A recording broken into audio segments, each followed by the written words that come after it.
The history of the Pledge of Allegiance is the story of God's people and our fight to protect the most precious gift God has given us besides life itself, and that's freedom.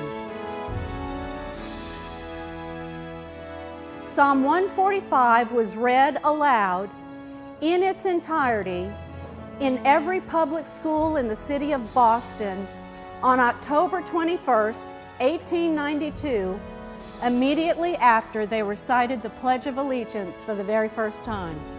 There was one man who decided he would try to unite America. His thinking was that the sight of the American flag would inspire patriotism and remind every American of the values that we were so proud of. He had no idea if his ad would be a success, but Americans loved it. And before you knew it, flags were popping up in front of schools all over the country.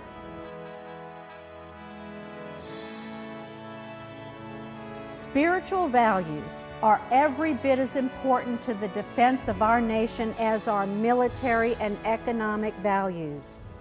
America must be defended by the spiritual values which exist in the hearts and souls of the American people. Tricia has clearly done her research and gave a great presentation on a very needed topic. I've learned how to say the Pledge of Allegiance, but I've never been taught the history behind it or why or who or anything like that. Our country is now abandoning God and rejecting His moral absolutes.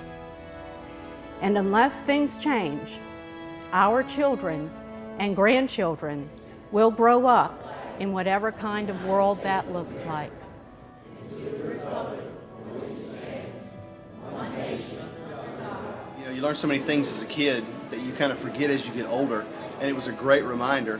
But what it also did is it made me realize, you know, looking around, dealing with young people the way I do, that there's so much of patriotism that's lost in some of these current generations. And when I heard that, I was like, you know, this is something the nation as a whole really needs to be reminded of.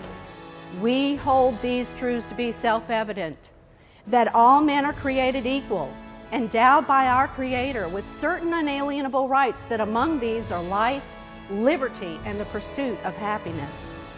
Thank you.